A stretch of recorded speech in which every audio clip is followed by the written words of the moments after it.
ऊपर आया, मतलब लोगों को सेल साइड दिखा के मार्केट ऊपर गई। उसके बाद देखो क्या हो रहा है, बाइंग साइड में यहाँ पे ब्रेक दिखाया, ठीक है, वापस ऊपर नीचे आया, जो प्रीवियस लो है। अब जो यहाँ पे बाय करेगा वो स्टॉप लॉस कहाँ लगाएगा, इधर लगाएगा, वो स्टॉप लॉस ट्रिगर कर दिया।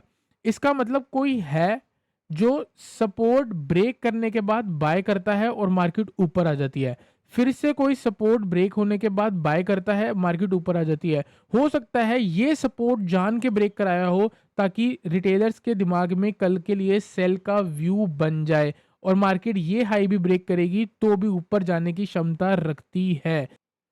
Hello everyone, welcome back to the video. इस वीडियो बात करेंगे निफ्टी और बैंक निफ्टी के बारे में। गाइस, आई होप आपका आज का दिन अच्छा गया हो।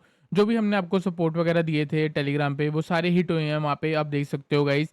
ठीक है गाइस, अभी हम ना बात करने वाले हैं कल क्या हो सकता है। और कल गाइस निफ्टी की एक्सपायरी है, तो हीरो जीरो ट्रेड सेटअप के बारे में भी हम यहाँ पे बात करने वाले हैं। गाइस, वीडियो स्टार्ट करने से पहले ना मैं आपको 2-3 लॉजिक बताना चाहता हूँ, जो अपनी ऑब्जर्वेशन के हिसाब से आए हैं और हो सकता है आपको भी इसके बारे में पता हो। गाइस, जैसे कि आपको पता है कि मार्केट में 95% लोग जो हैं रिटेलर्स, वो यहाँ पे सिर्फ और सिर्फ लूज करते हैं, ठीक है। उसके बाद गाइस अगर आप देखोगे तो कितने बचे, 5%। 5% वो लोग हैं जो यहाँ पे प्रॉफिट करते हैं, और वो भी बिग प्लेयर्स हैं, ठीक है। बिग प्लेयर्स का मतलब कि ये कह सकते हो कि जिसके पास ज़्यादा नॉलेज है और जिसके पास ज़्यादा पैसे है। मार्केट एक ज़ीरो सम गेम है। आप ये कह सकते हो कि एक बंदे की जेब से निकलते हैं तो दूसरे बंदे की जेब में प्र प्रॉफ़िट आता है। आप ये कह सकते हो। एक को अगर लॉस होगा तभी दूसरे को प्रॉफ़िट होगा, ठीक है? हर हर सेकंड बाय सेल हो रही है मार्केट, कोई ना कोई उसे बाय कर रहा है, कोई ना कोई सेल कर रहा है। एक बाय करता है, दूसरा सेल करता है और दोनों को लगता है कि वो बिल्कुल ठीक कर रहे हैं, ठीक है। अब यहाँ पे हम गाइस देखने वाले हैं कि जो 5% लोग हैं जिनके पास ज़्यादा पैसा है, वो रिटेलर्स को ट्रैप कैसे करते हैं, ठीक है गाइस। अब यहाँ पे हैं 2 वर्ड्स आपके सामने, एक क्या है रिटेलर, ठीक है, और एक क्या है बिग प्लेयर, ठीक है। ये मैंने आपको भी पहले पहले भी इसकी कहानी बता रखी है, वीडियो थोड़ी लंबी होगी लेकिन आप सीखो। रिटेलर्स क्या करता है, सीखने की कोशिश करता है। किससे सीखता है? अपने फ्रेंड से सीख लिया, ठीक है, यूट्यूब पे आके सीख लिया किसी से, और कैसे कह सकते हो गूगल गूगल पे सीख लिया, या किसी का कोर्स ले लिया, ठीक है। अब कोर्स में क्या सिखाया जा रहा है? सिंपल एक चीज़ सिखाई जाती है कि मार्केट का सपोर्ट क्या होता है और रेसिस्टेंस क्या होता है। सपोर्ट मतलब कि प्राइस अगर गिर के आ रहा है, कहीं सपोर्ट बना रहा है, ये सपोर्ट है, अगर सपोर्ट ब्रेक हो जाए तो आप शॉर्ट करके चल सकते हो। रिटेलर्स को ये चीज़ सिखाई जाती है, क्यों? क्योंकि यहाँ पे मोमेंटम आता है, इंट्राडे में अगर आप करना चाहो तो यही बेस्ट है। मोमेंटम तभी आता है, वरना most of the time market एक साइडवेज सेंटीमेंट में रहती है, ठीक है। दूसरी चीज़ क्या होती है? रेसिस्टेंस होती है। रेसिस्टेंस का मतलब कि मार्केट धीरे-धीरे ऊपर जा रही है, कहीं न कहीं रेसिस्टेंस ले रही है और जैसे ही ब्रेक करेगी आप बाय कर लो। तो रिटेलर्स को क्या सिखाया गया है? रिटेलर्स की अगर आप साइकोलॉजी देखोगे तो गाइस रिटेलर्स की जो साइकोलॉजी है वो सिंपल है कि भाई अगर सपोर्ट ब्रेक हो जाए, सपोर्ट के नीचे क्या करना है? सेल करना है। दूसरी चीज़ क्या सिखा रखी है कि अगर रेसिस्टेंस ब्रेक हो जाए तो आपको क्या करना है? बाय करना है। अब यहाँ पे बिग पेयर की कहानी देखोगे क्या है? बिग पेयर की कहानी एकदम इसकी ऑपोजिट है, ठीक है? और ये वो 90% लोग हैं जो लूज़ करते हैं, और ये वो 10% है जो मार्केट में सिर्फ़ और सिर्फ़ प्रॉफ़िट करते हैं, ठीक है? अभी गाइज़ यहाँ पे क्या है, इनका ऑपोजिट कैसे है? इनके पास ना गाइज़ बिग मनी है। अब बिग मनी का मतलब कि बहुत सारा पैसा, एज़्यूम कर लो कि 1 लाख करोड़ है, ठीक है? जितना भी वो हो गया उसको 0,000 लगा लो। ठीक है, अब सपोज करो इनको किसी स्टॉक में एंट्री करनी है, कोई स्टॉक में एंट्री करनी है, तो ये कहाँ एंट्री करना प्रेफर करेंगे? आप खुद बताओ। आपको मैंने डिमांड और सप्लाई वाली थ्योरी पहले भी सिखा रखी है। अगर डिमांड ग्रेटर देन सप्लाई होगा तो प्राइस जो है ना वो इंक्रीज हो जाएगा। अब आप देखो सपोर्ट पे रिटेलर्स को क्या सिखाया गया है कि अगर कोई स्टॉक सपोर्ट पे आ जाए तो वहां पे आपको क्या करना है? बाय करना है, क्योंकि सपोर्ट के ऊपर चल रहा है, सपोर्ट के नीचे स्टॉप लॉस लगा के, ठीक है। अब यहाँ पे वो 90% लोग क्या करेंगे? बाय करेंगे, ठीक है। अगर वो यहाँ पे बाय करेंगे और बिग प्लेयर भी अपना 1 लाख करोड़, आप जितना भी कह सकते हो, एक बड़ी फिगर यहाँ पे बाइंग कर देगा तो प्राइस एकदम से शूट कर जाएगा। अगर प्राइस शूट करेगा और इसकी एंट्री ट्रिगर होगी तो इसकी एवरेज कॉस्ट कहीं ना कहीं ऊपर आ जाएगी, ठीक है। अगर इसकी एवरेज कॉस्ट ऊपर आ जाएगी और सपोज करो ऊपर के रेजिस्टेंस और इसको प्रॉफिट बुक करना और ये एग्जिट डालना शुरू करेगा और प्राइस धड़ाम से नीचे भी आ जाएगा, तो इसको जो है ना वो लॉस होगा। इसको प्रॉफिट कब होगा? यहाँ से मैं एक बार सारे चीज़ यहाँ पे रिमूव करता हूँ, ठीक है गाइज। इसको यहाँ पे बिग प्लेयर को प्रॉफिट तब होगा जब प्राइस मूव भी ना करे। जैसे कि सपोज करो ये सपोर्ट है, ठीक है, प्राइस यहाँ पे आया, अगर सपोर्ट के ऊपर बाय कर देगा बिग प्लेयर, बिग प्लेयर अगर सपोर्ट के ऊपर बाय कर देगा तो ये 90% लोग भी वहाँ बाय कर रहे हैं। तो बिग प्लेयर क्या करेगा, पहले इनका सेंटीमेंट चेंज करेगा। अगर 90% लोग जब बायर्स की जगह सेल सोचने लगेंगे तब बिग प्लेयर एंटर करेगा। क्यों? क्योंकि देखो 90% जो लोग हैं वो यहाँ पे क्या करेंगे, सेल कब करेंगे, जब सपोर्ट ब्रेक हो जाएगा, ठीक है। तो ये लोग सेल करेंगे और बिग प्लेयर यहाँ पे क्या करेगा, बाय करेगा, ठीक है। अब देखो क्या हुआ, अब ये 5% है, 5 to 10% लोग हैं बिग प्लेयर्स, अब ये मान के चल लो, ठीक है। अब ये सपोर्ट के नीचे 90% लोग जब सेल करेंगे तो क्या हो जाएगी, सप्लाई ग्रेटर देन डिमांड। इसका मतलब प्राइस गिरना चाहिए। लेकिन सपोर्ट के नीचे अगर कोई बाय करना शुरू कर दे, अगर सपोर्ट के नीचे कोई बाय करना शुरू कर दे, मतलब वहां पे डिमांड बढ़ रही है। तो डिमांड बढ़ने का मतलब सप्लाई ग्रेटर देन डिमांड है, तो डिमांड जब बढ़ जाएगी तो supply is equals to demand हो जाएगी। जब supply is equals to demand हो जाएगी, तो अगर आपने इकोनॉमिक्स पढ़ी है 12th में या आपने कॉलेज में इकोनॉमिक्स पढ़ी है तो आपको पता है, अगर supply is equals to demand है तो प्राइस आपका ना इंक्रीज होगा ना डिक्रीज होगा, एक जगह रुक जाएगा, और इसको बोलते हैं साइडवेज मार्केट। साइडवेज मार्केट आप सबको परेशान करती है, कहीं आपको प्रॉफिट नहीं बनाने देती, लेकिन साइडवेज मार्केट एक बहुत इंपॉर्टेंट चीज होती है मार्केट के लिए, क्योंकि यहाँ पे ही बिग प्लेयर कहीं ना कहीं पोजीशन बना रहा होता है, ठीक है। अब आप सपोज करो सपोर्ट के नीचे कोई बाय कर रहा है, तो सप्लाई जो है वो इक्वल होगी डिमांड के, ठीक है। अब वो 5% लोग जिनके पास टोटल मनी इनसे ज्यादा है, वो यहाँ पे अगर बाय करेंगे तो प्राइस रुक जाएगा, ठीक है। और ये लोग जो सेल कर रहे हैं, अगर प्राइस शार्पली वापस ऊपर आता है, इन लोगों का स्टॉप लॉस ट्रिगर होगा और यहाँ से मार्केट वापस ऊपर जाएगी। तो आप ये मान के चलो कि रिटेलर्स और यहाँ पे बिग प्लेयर्स, रिटेलर्स क्या करता है, सपोर्ट के नीचे मैं यहाँ पे कैसे लिखूं, सपोर्ट के नीचे सेल करता है और रेसिस्टेंस के ऊपर जाके बाय करता है, ठीक है। क्योंकि यूट्यूब वगैरह पे इन सबको यही सिखाया गया कि इंट्राडे पे बाइंग और सेल ऐसे ही है। बिग प्लेयर क्या करेगा, या तो इंट्राडे कभी कभी बाय करेगा, वरना पोजिशनल ट्रेड्स बना के चलते हैं ये। इनके लिए बेस्ट जोन क्या है, सपोर्ट के नीचे निकल के बाय करना, और अगर एग्जिट मारना है तो रेसिस्टेंस के ऊपर आके सेल करना, अपना एग्जिट लेना, ठीक है। सपोर्ट के नीचे अगर कोई बाय कर रहा है तो वो बिग प्लेयर है, और सपोर्ट के नीचे अगर कोई सेल कर रहा है तो ये रिटेलर है जो हमेशा लूज करता है। तो गाइस आई होप आपको ये थ्योरी क्लियर हुई हो, और अब इस थ्योरी से मैं आपको एक बार मार्केट फिर से दिखाना चाहता हूँ। हम डेली टाइम फ्रेम पे चलेंगे, ठीक है, बाद में मार्केट को एनालाइज करेंगे कि कल क्या होगा, आप थोड़ा ये बस सीख लो।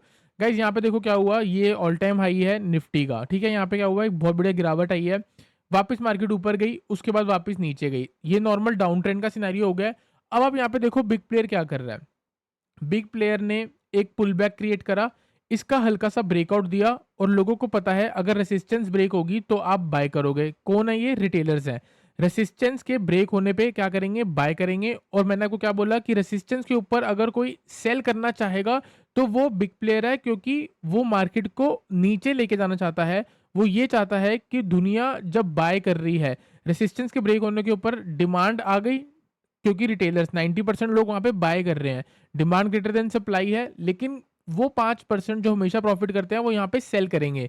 तो जब सप्लाई बढ़नी शुरू हो जाएगी रेसिस्टेंस के ऊपर, तो क्या हो जाएगा, डिमांड जो भी ज्यादा है वो सप्लाई बढ़ के कहाँ तक पहुंच जाएगी, demand is equal to supply तक पहुंच जाएगी, और प्राइस मूव नहीं करेगा। इस टाइम पे अगर इंट्राडे पे आप देखोगे, ये कौन सी डेट है, मैं आपको डेट दिखाना चाहता हूँ। डेट यहाँ पे देखोगे, ये है ऑलमोस्ट आपका 6 नवंबर। 6 नवंबर को आप देख लेना, 24,500 के ऊपर मार्केट साइडवेज हुई होगी, तो इसका मतलब कि वहां पे कोई शॉर्ट कर रहा था, ठीक है। उसके बाद वापस से रिवर्स हुआ, इन लोगों का जो बाय कर रहे हैं रेसिस्टेंस के ऊपर वो एग्जिट ले लेंगे, क्योंकि मार्केट थोड़ी बहुत नीचे गिरनी शुरू हो गई है, या उनके स्टॉप लॉस हंट होने शुरू हो गए हैं। और ऐसे गाइस बिग प्लेयर ने यहाँ पे पोजीशन बनाई एक सेल साइड में, और प्राइस को वापस नीचे लेके आया। फिर देखोगे यहाँ पे एक पुल बैक क्रिएट हुआ है, वापस मार्केट नीचे आई, मतलब लोगों को पता है पुल बैक क्रिएट होने के बाद मार्केट को नीचे आना चाहिए तो शॉर्ट करेंगे, लेकिन उनको ट्रैप किया जा रहा है। अब यहाँ पे क्या है, ये फिर से रेसिस्टेंस है, रेसिस्टेंस के ऊपर बाय दिखाया, मार्केट को साइडवेज करा। साइडवेज आप देख सकते हो, साइडवेज का मतलब मार्केट मूव नहीं कर रही, मार्केट मूव नहीं कर रही मतलब demand is equal to supply हो चुका है, और रेसिस्टेंस के ऊपर लोग क्या करते हैं, बाय करने की कोशिश करते हैं। अगर यहाँ के ऊपर बाय करेंगे तो डिमांड ग्रेटर देन सप्लाई है, लेकिन अगर प्राइस साइडवेज हो गया तो मतलब कोई शॉर्ट कर रहा है, तो demand is equal to supply हो गया, क्योंकि मार्केट साइडवेज है। हम ये एज्यूम कर रहे हैं कि अगर प्राइस साइडवेज हो गया तो डिमांड, तो सप्लाई जो है वो इंक्रीज हो रही है, मतलब ऊपर कोई शॉर्ट कर रहा है। और देखो कैसे लोगों को बाय साइड दिखा के वापस मार्केट को नीचे लेके आए, ठीक है। फिर यहाँ पे देख सकते हो एक रेसिस्टेंस क्रिएट कर दिया, यहाँ पे लोगों को डबल बॉटम दिखा रहे हैं, फिर से बाय करवा के लोगों को वापस नीचे आ गए, ठीक है। उसके बाद गाइस अगर आप देखोगे तो ये कहानियां ना पूरे डाउन ट्रेंड में चलती रही।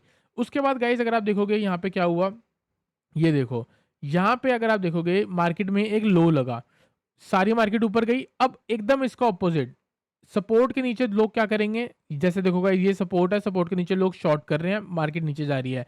सपोर्ट के नीचे लोग शॉर्ट कर रहे हैं, मार्केट नीचे जा रही है। लेकिन सपोर्ट के नीचे अगर कोई बाय करने में इंटरेस्टेड है तो वो कौन है, वो बिग प्लेयर्स हैं या फिर इंस्टीट्यूशंस आप कह सकते हो। तो यहां से आप कह सकते हो बिग प्लेयर घुसा हुआ है मार्केट के अंदर। ठीक है, अब यहाँ पे क्या करेगा, दुनिया को सेल दिखाएगा ताकि रिटेलर्स जो हैं सपोर्ट के नीचे एग्जिट मारना शुरू करे या फिर अपनी सेल पोजीशन बनानी शुरू करे। तो क्या करेगा, तो बिग प्लेयर को क्या मिलेगा वहां पे, और बाइंग क्वांटिटीज मिलेगी, क्योंकि बिग प्लेयर को पता है कि वही है जो मार्केट को मूव कर रहा है। तो आप ये मान के चलो इस दिन के बाद से 7 अप्रैल के बाद से जब भी कोई सपोर्ट ब्रेक हुआ है और वहां से मार्केट वापस ऊपर आई है, तो इसका मतलब वहां पे कोई एंट्री बनाई गई है बिग प्लेयर की, क्योंकि सपोर्ट के नीचे ही उसको एंट्री मिलेगी। अब यहाँ पे गाइस अगर आप देखोगे तो डेली टाइम फ्रेम पे आपको दिख रहा है कि यहाँ पे शार्प अप मूव आई है। यहाँ पे आप देख सकते हो ये एक सपोर्ट था, सपोर्ट के आसपास ही मार्केट वापस से ऊपर गई है। इधर आप देख सकते हो यहाँ पे अगर आप ट्रेंड लाइन बनाओगे तो यहाँ गैप डाउन हुआ, ये ब्रेकआउट देके मतलब यहाँ पे भी किसी ने एंट्री बनाई है और यहाँ से प्राइस वापस सारा ऊपर चला गया। ठीक है, ये सारी कहानी यहाँ पे चल रही है। अब गाइस मैं आपको दिखाना चाहता हूँ इंट्राडे का टाइम फ्रेम और पिछले 2-4 दिन का टाइम फ्रेम। पिछले 2-4 दिन में क्या हो रहा है और इंट्राडे में क्या हो रहा है। पहली बार 2-4 दिन में जो है मार्केट आपकी है एक साइडवेज रेंज के अंदर। ठीक है, लेकिन यहाँ पे गाइस अगर आप देखोगे क्या हो रहा है, इधर से जो है प्राइस में किसी ने एग्जिट ले लिया। आप ये मान के चलो ऊपर से किसी ने शॉर्ट कर दिया, प्रॉपर मार्केट नीचे आ रही है, लोगों को रेसिस्टेंस दिखाया, थोड़ा बहुत ब्रेक करा, वापस ऊपर नीचे चलेगी, वही सेम कहानी डाउन साइड की। ठीक है, उसके बाद गाइस अगर आप देखोगे ये एक लो है, ये लो अगर ब्रेक हो गया, जैसे कि देखो ये लो ब्रेक हुआ, ये लो ब्रेक हुआ, ये वाला लो ब्रेक हुआ तो प्राइस शार्पली नीचे गिरा। ठीक है, वापस पुल बैक आया, फिर ये लो ब्रेक हुआ तो शार्पली नीचे गिरा, फिर ऊपर आ गया, पहले नीचे गया अच्छा खासा, मतलब कि कोई और भी था जो यहाँ पे शॉर्ट कर रहा है। लेकिन गाइज ये जो लास्ट वाला लो है ना, ये वाला लो, यहाँ पे सपोर्ट क्रिएट हुआ। ठीक है, और मतलब कि रिटेलर्स को यहाँ पे एंट्री कराई गई कि चलो बाय करते हैं, लेकिन वहां से उनका स्टॉप लॉस हिट हुआ। स्टॉप लॉस हिट कैसे हुआ, अगर सपोर्ट के ऊपर कोई देख के बाय कर रहा है तो मार्केट को ऊपर चला जाना चाहिए। ठीक है, लेकिन ये मैनिपुलेशन है कि मार्केट को नीचे भेजा गया और यहाँ पे एक फ्रेश पोजीशन बनाई गई, जो मैंने आपको कहानी बताई थी कि अगर सपोर्ट के नीचे रिटेलर्स होते हैं जो सेल करते हैं और बिग प्लेयर होते हैं जो बाय करते हैं। तो आप ये मान के चलो अगर लेटेस्ट मार्केट में मूव को एज्यूम करें कि बिग प्लेयर अगर कहीं घुसा हुआ है तो वो इस वाले जोन पे घुसा हुआ है।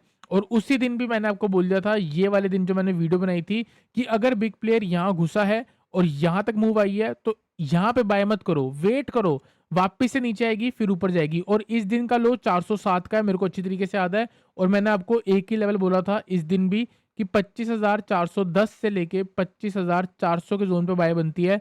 यहाँ से बाय करके ये वाला हाई लगा है, पूरे दिन मार्केट साइडवेज रही, अगले दिन भी साइडवेज रही, मार्केट ने बाद में हायर हाई की फॉर्मेशन लगाई। ठीक है, तो इसका मतलब अगर बिग प्लेयर यहाँ पे एंट्री बना के बैठा है तो आने वाले दिन में जब भी ये वाला लेवल ब्रेक होगा आपको एक मोमेंटम मूव देखने को मिलेगी। और यहाँ से लेके यहाँ तक इन दिनों के बीच में आप सिर्फ और सिर्फ बाइंग के बारे में ही सोचो। कोई भी सपोर्ट आता है आप बाय करो। जैसे कि मैंने आपको आज मॉर्निंग में ही बोला था कि अपने टेलीग्राम चैनल में कि 25,450 से लेके 25,425 है आपका सपोर्ट वाला एरिया। सुबह भी इसी के आसपास से घूमी थी और उसके बाद जो एंड में शार्प फॉल आई है 25,425 का लो लगा के बढ़िया अप मूव देखने को मिली। ठीक है, अब गाइस बात करते हैं आगे क्या हो सकता है। अगर हम बात करें आगे के बारे में तो जो लेटेस्ट हाई लगा है आज का, आप कह सकते हो ये एक स्ट्रॉन्ग रेसिस्टेंस है। और ये स्ट्रॉन्ग रेसिस्टेंस क्यों है, आज से कुछ दिन पहले जो मैंने अपनी फिबोनाची वाली वीडियो बनाई थी उसमें मैंने आपको एक लेवल बोला था 25,525 से लेके 25,555 एक बेस्ट जोन है सेल का। ठीक है, एक दिन मार्केट ने यहाँ पे आई, यहाँ से आके मार्केट गिरी। ठीक है, उसके बाद फिर से यहाँ पे आके देखने को गिरी है, ये वाली मूव भी हमने कैच कर ली थी। तो इसका मतलब ये है कि ये वाला जो लेवल है वो एक बार टेस्ट हो चुका है, यहाँ 2-3 बार फिर से टेस्ट हो गया है। अगर अब फिर से यहाँ पे आएगा तो ये लेवल जो है वो वीक हो रहा है।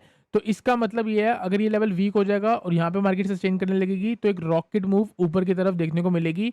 मैक्सिमम टारगेट जिसका रहेगा 25,700। तो आप ये मान के चलो आपको फ्रेश बाइंग जो है, मोमेंटम बाइंग, वो है 25,555 के ऊपर। अगर ये लेवल ब्रेक होता है तो सीधा टारगेट आपका 25,600, 25,650 और 25,700 का रहेगा। अब आप सोच रहे होंगे कि अगर यही बताना था तो स्टार्टिंग में इतनी कहानी क्यों बताई? इतनी कहानी गाइस आप लोगों की लर्निंग के लिए बताई गई है, और इतनी कहानी आज कल का जो इंट्राडे होगा ना, उसमें भी कहीं न कहीं आप लोगों का दिमाग खुलेगा। ठीक है? तो इसीलिए मैं आपको बोलता हूँ रिवर्सल को प्लान करो, ब्रेकआउट ट्रेडिंग कहीं-कहीं पे चलती है, मोस्ट ऑफ द टाइम नहीं चलती, क्योंकि वो एक परफेक्ट चीज़ होती है ट्रैप करने के लिए। दूसरी चीज़ आपको एक और बात बता दूँ गाइस, मार्केट में मार्केट आपको पता है कितनी ज़्यादा वॉलेटाइल है, डायनामिक है, आए दिन चीज़ें चेंज होती हैं। जो ये चीज़ें हैं ना, ये आरएसआई है, ये एमएसीडी है, और क्या कहते हैं, ये ईएम है, ये जब डिस्कवर हुए थे ना, ये तभी प्रॉफिटेबल थे। जैसे ही पब्लिक के पास पहुँच जाते हैं, कोई भी स्ट्रैटेजी पब्लिक के पास पहुँच गई, इसका मतलब कोई यहाँ पे बड़ा प्लेयर बैठा है और वो ध्यान से देख रहा होता है कि ये लोग क्या कर रहे हैं। अगर ये आरएसआई के 50 क्रॉसओवर पे बाय कर रहे हैं, ईएमए के कोई क्रॉसओवर पे बाय कर रहे हैं, तो इसको पता है कि अगर इसको सेल पोजीशन बनानी है, तो वो इनके अगेंस्ट ही जाएगा। तो इनके अगेंस्ट कब जाएगा? जब वो बाय कर रहे होंगे या जब वो सेल कर रहे होंगे। तो वो बाय कब करेंगे? कोई ईएमए के क्रॉसओवर पे, जो कि इतना कॉमन ईएमए क्रॉसओवर जैसे 2050 वाला है, ये बहुत कॉमन है। तो ये क्रॉसओवर इसीलिए फेल होते हैं, इंडिकेटर्स इसीलिए फेल होते हैं, क्योंकि ये बहुत ज़्यादा पब्लिक के पास पहुँच चुका है। आने वाले दिनों में अगर साइकोलॉजी ठीक रखोगे तो ही प्रॉफिटेबल बना पाओगे, क्योंकि आप ये मान के चलो, जिस बंदे ने ब्रेकआउट को इन्वेंट करा था, उसने स्टार्टिंग में पैसा बनाया था, उसके बाद ब्रेकआउट भी आप देख सकते हो। देखो ये हाई है, ब्रेकआउट का क्या मतलब होता था? एक हाई बना, एक लो बना, एक हाई जैसे ही ब्रेक होगा यहाँ पे बाय करेंगे और ऊपर प्रॉफिट ले जाएंगे। ठीक है? तो ये जब मार्केट में लोग कम थे तब ये प्रॉफिटेबल चीजें थे। अब मार्केट में लोग इतने ज्यादा हैं, दुनिया कुछ भी सोच रही है, बिग प्लेयर्स को पता है कैसे लोगों को ट्रैप करना है। देखो ये हाई ब्रेक हुआ, यहाँ पे ब्रेकआउट हुआ, वापस नीचे आ गए, फिर यहाँ पे हाई ब्रेक हुआ, फिर वापस नीचे आ गए। तो ये ट्रैप्स हैं, breakout trading is a trap. तो ब्रेकआउट से बचो, रिवर्सल प्लान करोगे तभी प्रॉफिटेबल रहोगे। ठीक है? और ब्रेकआउट भी कहीं कहीं चलते हैं, जरूर चलते हैं, 3-4 बार रीटेस्ट होने के बाद जरूर चलते हैं। जैसे कि ये वाला लेवल है, अभी से बता देता हूँ आपको। देखो ये वाला लेवल है, ये वाला लेवल है 25,600 का। ठीक है? 25,600 का रेसिस्टेंस है, रेसिस्टेंस है, रेसिस्टेंस है। यहाँ पे क्यों नहीं चला? क्योंकि पहली बार ब्रेक दे रहा है। ठीक है? इसीलिए ये ब्रेकआउट हो गया, वापस दूसरी बार यहाँ पहुंचा। अब फिर से मार्केट यहाँ पहुंचेगी, थोड़ा देर रुकेगी। अगर थोड़ी देर रुकने के बाद, ये बिल्डअप के बाद ब्रेक होगा, तो एक परफेक्ट ब्रेकआउट माना जाएगा, तो हम उस ब्रेकआउट को ट्रेड करेंगे। अगर यहाँ से कल सीधी मार्केट यहाँ तक पहुंच जाए तो समझ लेना यहाँ से वापस नीचे आ जाएगी। ठीक है? तो अभी ये कहानी बात की है, अब बात करते हैं कल क्या करना है गाइस। यहाँ पे गाइस 2 लेवल मैं आपको दे रहा हूँ। जैसे कि एक तो आपका ये वाला लेवल है, सबसे लोएस्ट पॉइंट 25,300, क्योंकि यहाँ पे मेरे को लगता है किसी ने एंट्री बना के रखी है। अगर मार्केट में फ्लैट ओपनिंग हो रही है पिछले जुलाई से, आप मान सकते हो जब से जुलाई स्टार्ट हुआ है, मार्केट एक रेंज के अंदर है और इसके अंदर काफ़ी ज़्यादा रैंडम मूव्स हैं। तो आप कोई भी कॉल ऑप्शन या पुट ऑप्शन होल्ड करके बैठोगे तो उसमें आपको लॉस हो सकता है, क्योंकि प्रीमियम डिके हो जाएगा। तो आपको क्या करना है? स्कैल्प में फोकस करना है, जितनी जल्दी से जल्दी प्रॉफिट बुक कर सकते हो वो करने की कोशिश करना। बाकी गाइस आपको पता है, हम आपको डे लो से कैच करा देते हैं चीज़ें, या डे हाई के पास से कैच करा देते हैं। अब यहाँ पे सिंपल है, ये लास्ट सपोर्ट है, मतलब यहाँ कोई घुसा हुआ है, उसके बाद कोई बंदा है जो इन लेवल्स पे एंट्री बना के बैठा है, तभी प्राइस यहाँ से मूव किया है, और आज भी आप देख सकते हो फिर वापस से यहाँ से मूव करा है। इसका मतलब ये है कि यहाँ पे अगर किसी के पेंडिंग ऑर्डर्स थे वो यहाँ पे ट्रिगर हुए हैं ऊपर की तरफ। एक मोमेंटम बाय बनता है इसके ऊपर, और दूसरा जो बाय है वो बनता है इस रेंज के आसपास। तो कल का लेवल बहुत क्लियर है, अगर मार्केट फ्लैट खुल रही है तो थोड़ा नीचे आ सकती है, नीचे आएगी, दुनिया को लगेगा कि ये ट्रेंड लाइन ब्रेक हो रही है, ये लास्ट वाला स्विंग ब्रेक हो रहा है, तो यहाँ से हम शॉर्ट कर सकते हैं। तो हमको क्या करना है? अगर ये सपोर्ट ब्रेक होगा और वापस ऊपर नीचे ऊपर आ जाएगी, रिक्लेम करेगी, उस पे गाइस हम बाय करके चलेंगे। ठीक है? दूसरी चीज, इसका उल्टा भी कर सकते हो, अगर मार्केट ऊपर ब्रेक करने के बाद वापस अंदर आ रही है तो आप उसको सेल कर सकते हो। यही चीज हमारी सेंसेक्स की एक्सपायरी वाले दिन वर्क करी थी, और हो सकता है कल भी ये वर्क कर जाए, क्योंकि कुछ एडवांस सोचोगे तो ही प्रॉफिट होगा। तो लेवल मैं आपको बताया तो गाइस, लेवल है 25,400 का, 25,400 के आसपास सस्टेन कर रही है, थोड़ी बहुत भी स्ट्रेंथ दिखा रही है, आप बाय करके चल सकते हो। टारगेट होगा 25,500 का, नेक्स्ट टारगेट 25,550 का, नेक्स्ट टारगेट 25,600 का इंट्राडे में रह सकता है अगर मार्केट में मूव आती है। वरना तो मार्केट अगर इस रेंज के अंदर रहना चाहे तो पूरे दिन कल चाहे तो 25,500 से 25,400 के बीच में साइडवेज रह के क्लोज भी कर सकती है और कॉल और पुट दोनों चीज़ें ज़ीरो हो जाएंगी, कहीं भी प्रॉफिट कल नहीं बनेगा अगर इस रेंज के अंदर मार्केट रहती है। इस रेंज को अगर आपको ट्रेड करना है तो बिल्कुल बॉटम पे ही जाके बाइंग बनेगी या बिल्कुल हाईएस्ट पॉइंट पे जाके ही आपका सेल बनेगा। मैं प्रेफर करूंगा कि बाइंग साइड पे ही रहूं, तो बाइंग साइड के लिए मैं क्या करूंगा, मैं डिप पे ही बाइंग करने की कोशिश करूंगा। आज भी गाइस अगर आप इंट्राडे को देखोगे तो इंट्राडे में आपको देखो क्या हुआ, मॉर्निंग में डिप आई है, यहाँ से बहुत बढ़िया बाइंग हुई, हम लोगों ने यहाँ पे बाय करा था 94 रुपीज से 148 गया। एक ट्रेड ही काफी है, बिल्कुल बॉटम से कैच करी है। बॉटम भी देखो कैसे बना है, जो मैंने आपको कहानी बताई है एग्जैक्टली वही हुआ है। लो क्रिएट करा, उसका ब्रेक दिया, वापस ऊपर आया, ब्रेक दिया, वापस ऊपर आया, मतलब लोगों को सेल साइड दिखा के मार्केट ऊपर गई। उसके बाद देखो क्या हो रहा है, बाइंग साइड में यहाँ पे ब्रेक दिखाया, ठीक है, वापस ऊपर नीचे आया, जो प्रीवियस लो है। अब जो यहाँ पे बाय करेगा वो स्टॉप लॉस कहाँ लगाएगा, इधर लगाएगा, वो स्टॉप लॉस ट्रिगर कर दिया।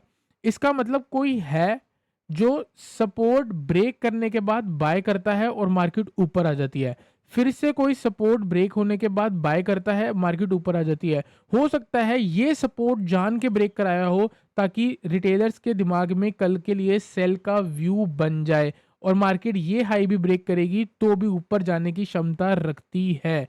ठीक है, अगर ये एक ट्रैप है तो कल मार्केट पक्का बुलिश रह सकती है।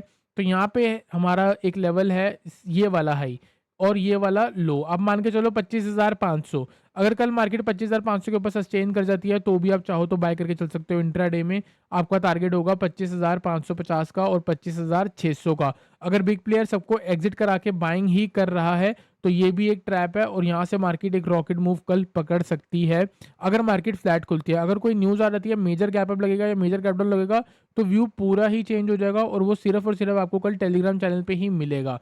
ठीक है गाइस, तो यहाँ पे हम फिर से डिस्कस कर देता हूँ आप लोगों को। 25,400 के आसपास से बाय कर सकते हो, 25,500 के ऊपर निकलती है तो बाय कर सकते हो। इसके बीच में मार्केट में सिर्फ और सिर्फ साइडवेज का व्यू है तो यहाँ पे चाहो तो मार्केट को अवॉइड करके चल सकते हो। हीरो जीरो भी अगर बनाना चाहो तो यही दो ट्रेड है। हीरो जीरो में आपका क्या करोगे, ओटीएम कॉल्स को बाय कर लोगे और कुछ भी नहीं है। तो गाइज आई होप आपको निफ्टी का एनालिसिस क्लियर हुआ हो।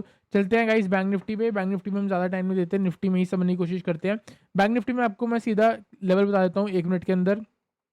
प्रीवियस सपोर्ट है, इसी सपोर्ट पे बाय करना है 57,000 के आसपास।